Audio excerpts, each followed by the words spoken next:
성경 묵상 나눔입니다. 2024년 6월 28일 금요일입니다. 사도행전 27장 21절에서 44절을 묵상합니다. 본문을 읽습니다. 여러 사람이 오래 먹지 못하였음에 바울이 가운데 서서 말하되 여러분이여 내 말을 듣고 그레데에서 떠나지 아니하여 이 타격과 손상을 면하였더라면 좋을 뻔하였느니라. 내가 너희를 권하노니 이제는 안심하라. 너희 중 아무도 생명에는 아무런 손상이 없겠고 오직 배뿐이리라.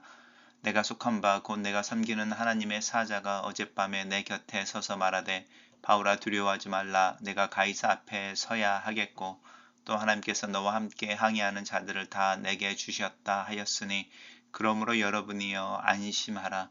나는 내게 말하신 그대로 되리라 하고 하나님을 믿노라. 그런즉 우리가 반드시 한 섬에 걸리리라 하더라. 열 나흘째가 되던 날 밤에 우리가 아드리아 바다에서 이리저리 쫓겨가다가 자정쯤 되어 사공들이 어느 육지에 가까워지는 줄을 짐작하고 물을 재어보니 20길이 되고 조금 가다가 다시 재어보니 15길이라. 암초에 걸릴까 하여 고물로 닷넷을 내리고 날이 새기를 고대하니라. 사공들이 도망하고자 하여 이 물에서 낫을 내리는 채 하고 거룻배를 바다에 내려놓거늘 바울이 백부장과 군인들에게 이르되 이 사람들이 배에 있지 아니하면 너희가 구원을 얻지 못하리라 하니 이에 군인들이 거룻줄을 끊어 떼어 버리니라. 날이 새어가매 바울이 여러 사람에게 음식 먹기를 권하여 이르되 너희가 기다리며 먹지 못하고 줄인 지가 오늘까지 열 나흘인즉 음식 먹기를 권하노니 이것이 너희의 구원을 위한 것이요 너희 중 머리카락 하나도 잃을 자가 없으리라 하고 떡을 가져다가 모든 사람 앞에서 하나님께 축사하고 떼어 먹기를 시작하매 그들도 다 안심하고 받아 먹었으니 배에 있는 우리 수는 전부 276명이더라. 배부르게 먹고 밀을 바다에 버려 배를 가볍게 하였더니 날이 새매 어느 땅인지 알지 못하나 경사진 해변으로 된 항만이 눈에 띄거늘 배를 거기에 들여다 댈 수 있는가 의논한 후 닷을 끊어 바다에 버리는 동시에 키를 풀어 늦추고 돛을 달고 바람에 맞추어 해안을 향하여 들어가다가 두 물이 합하여 흐르는 것을 만나 배를 걸매 이 물은 부딪혀 움직일 수 없이 붙고 고물은 큰 물결에 깨져가니 군인들은 죄수가 헤엄쳐서 도망할까 하여 그들을 죽이는 것이 좋다 하였으나 백부장이 바울을 구원하려 하여 그들의 뜻을 막고 헤엄칠 줄 아는 사람들을 명하여 물에 뛰어들어 먼저 육지에 나가게 하고 그 남은 사람들은 널 조각 혹은 배 물건에 의지하여 나가게 하니 마침내 사람들이 상륙하여 구조되니라. 말씀 그대로 되리라. 우리 어제에서 계속 묵상하는 유리굴라 풍랑을 만나는 바울과 바울의 일행에 대한 이야기가 진행되고 있습니다. 풍랑을 만나서 씨름하는 지가 14일여가 됐습니다. 이제 사람들이 오래 먹지 못하였다 이렇게 이야기하고 있는데 그 절대절명의 순간에 바울이 이야기합니다. 이제 먼저는 안심을 시키는 거죠. 내가 어젯밤에 내가 섬긴 하나님의 사자가 내 옆에 서서 두려워하지 말라 하였다.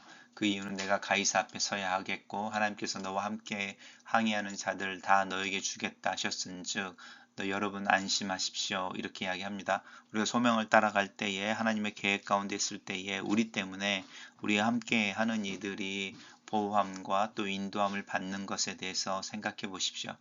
열흘 나흘째가 되는 날 2주가 되도록 밥을 먹지 못하고 계속 풍랑에 이제 휩싸여서 이렇게 정처 없이 유랑하고 있는 상황인데 이제 밤이 되어서 자정이 되었는데 이제 물이 점점 그 해변에 그 물이 점점 이렇게 낮아지는 걸 보는 거죠. 20길이 되고 그 다음에 15길이 되고 근데 이제 사공들이 이제 그 익숙하니까 항해하는 것에 익숙하니까 이렇게 물길이 낮아지면 바위나 또 숨겨진 암초에 부딪힐 가능성이 있어서 이제 닷을 내리고 배를 일단 고정을 시키고 밤이 지나가기를 기대하고 있습니다. 그때에 사공들이 도망하려고 그 배 안에 있는 작은 우리로 하면 구명보트 같은 것을 내려서 그것을 타고 도망가려고 할 때에 바울이 백부장과 군인들에게 그 선원들을 잃으면 안 된다 이렇게 말을 하는 거죠.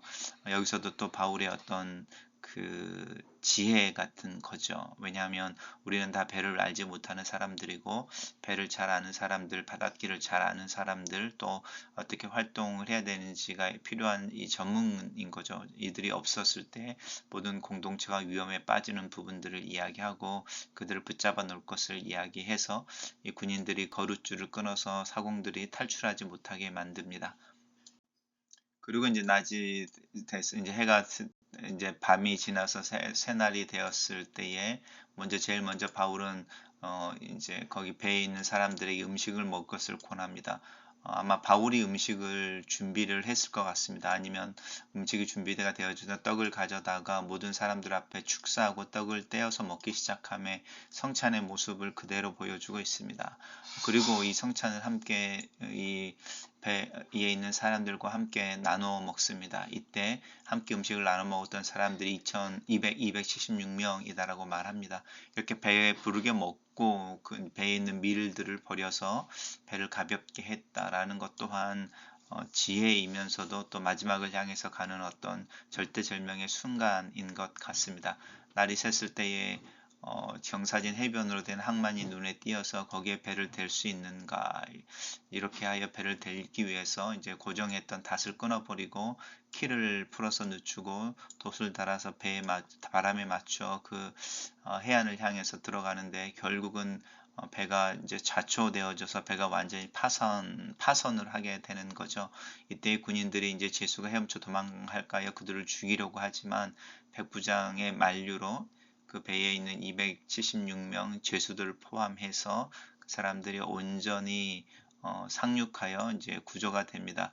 여기에 이제 아이러니한 부분이 있습니다. 하나님께서 한 명도 그 생명을 잃어버리지 않게 될 것이다 라고 하는 부분이었는데, 사실 배라고 하는 그 자체는 파산이 되고 이제 다 흩어지는 부분이 있습니다.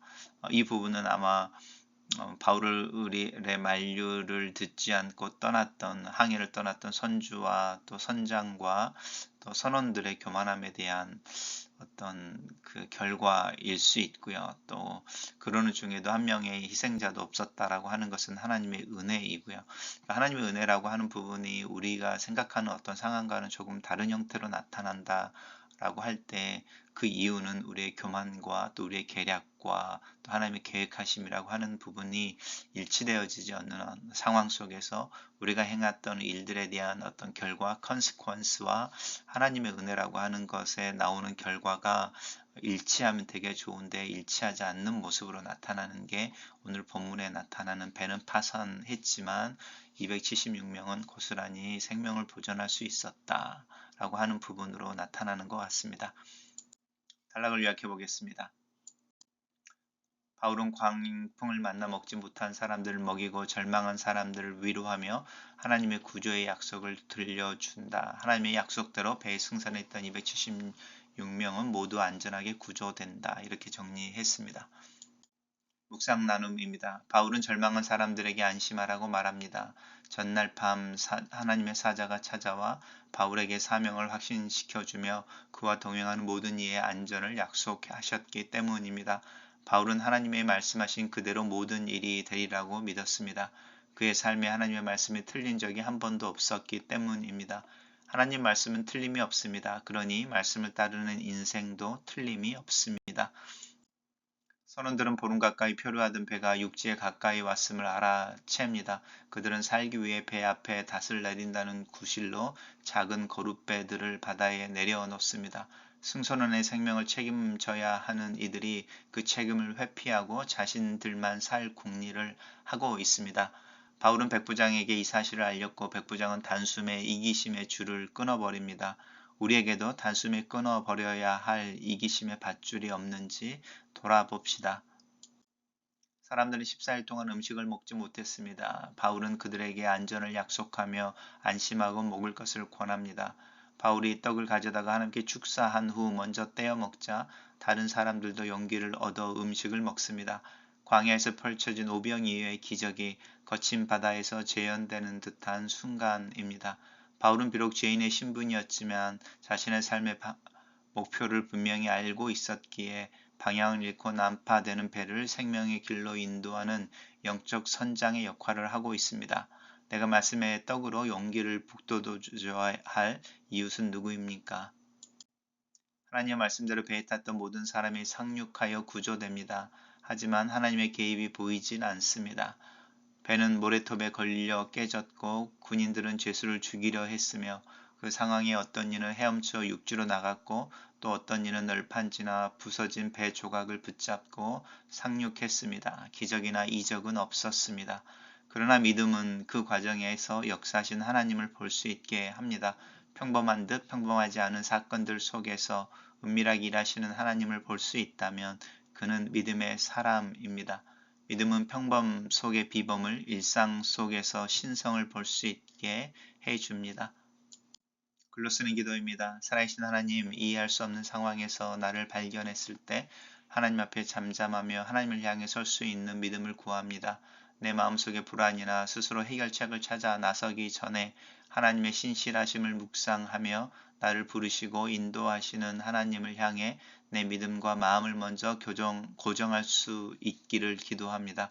침묵 가운데 주님을 바라볼 줄 알게 하시고 주님을 바라봄으로 풍랑 가운데서도 믿음의 닻을 영원에 내리고 평안 속에서 하루를 지낼 줄 아는 믿음의 복을 주시옵소서. 예수님 이름으로 기도합니다. 아멘.